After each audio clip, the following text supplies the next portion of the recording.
So after having entered the circuit values, one problem which I can spot out now is for Python Power Electronics to work properly, every branch must have some resistance in it. Though we want the ideal characteristics, but we can add some parasitic resistance and then later we can set its value to very less.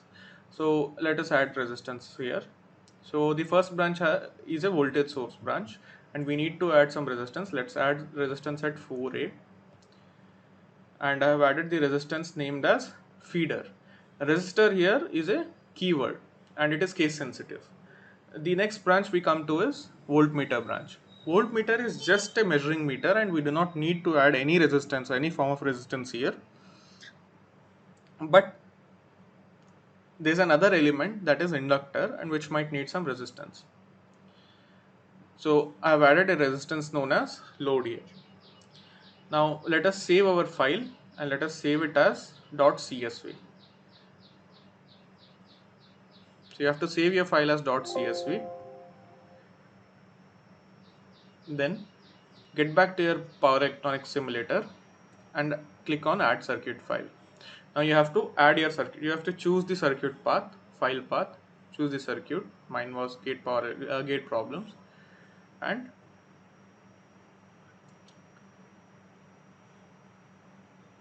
wait a second. Yeah, choose your circuit path, open it, and then save the circuit file. Once you have saved the circuit file, click on process circuit schematics.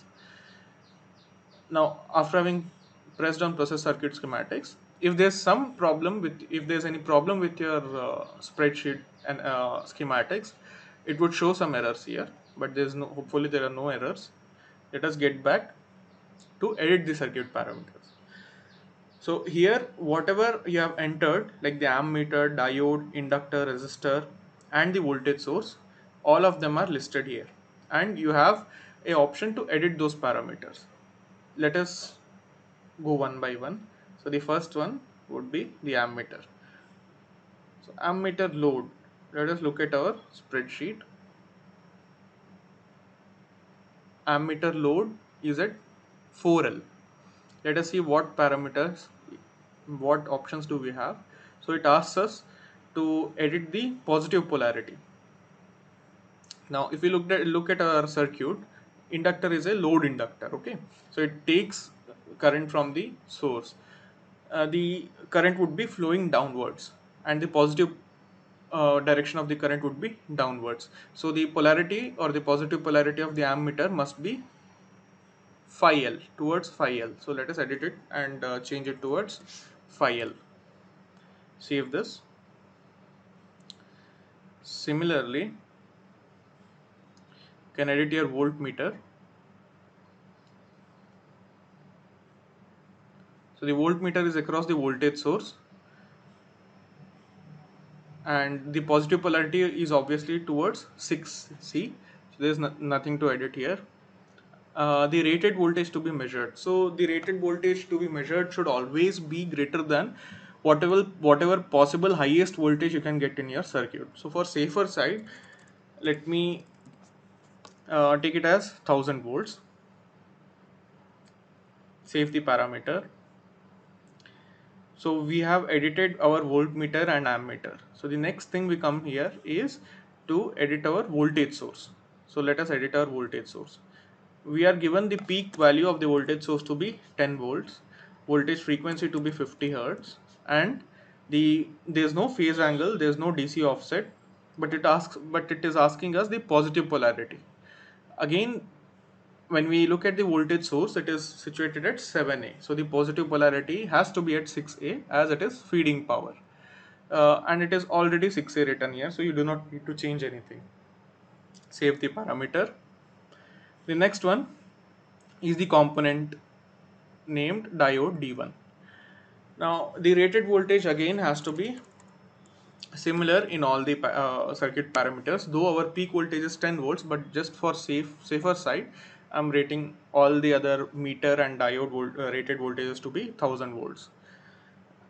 And let us have a look at our circuit diagram. Here we have diode D1 situated at 1G and its cathode polarity is being asked. The current is flowing from F to H. So the cathode polarity has to be at 1H because this is a PN junction diode in forward bias.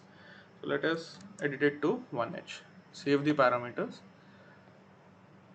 Yes, so we have resistor, and remember we had added resistor just for the sake of uh, making it legal for Python Power Electronics to simulate this, and it is just a parasitic resistor, and the resistance value is set to 0.001.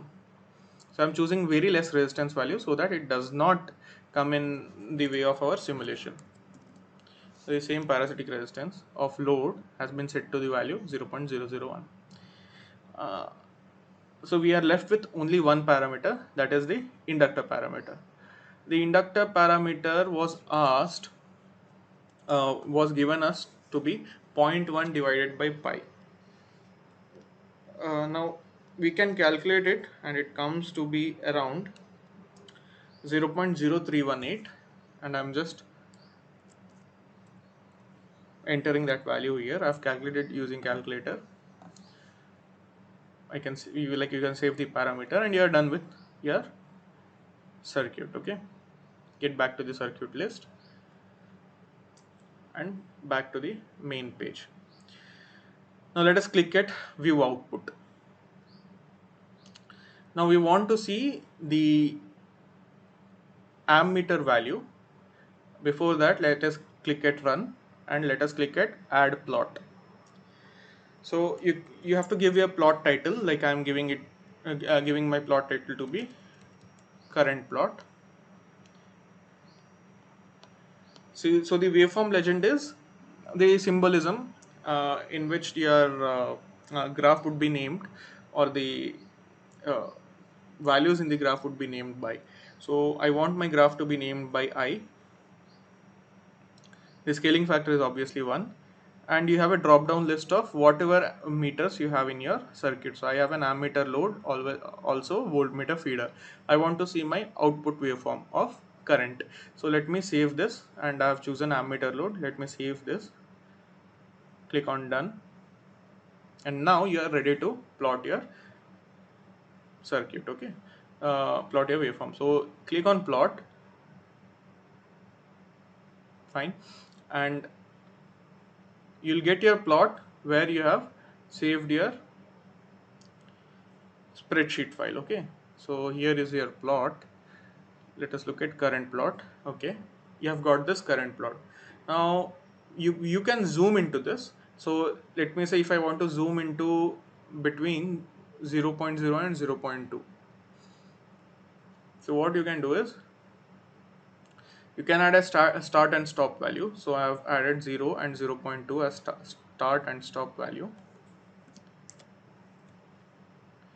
and then I'll be plotting it again.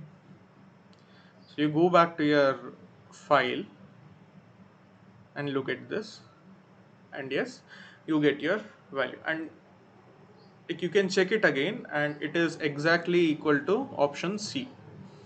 So this is how you can simulate the circuits. I'll also show you that how can you achieve the same possible outcome using Python code. So this was straight away using web app, but you also have an option here known as the control code. So when you come to your simulation list, here is something known as edit control. So this uses an external Python code to run your simulation, and you can get the same results using this as well. I'll show it to you in the next part. Thank you for being with me till here, and if you like the video, please share, subscribe, and drop a like.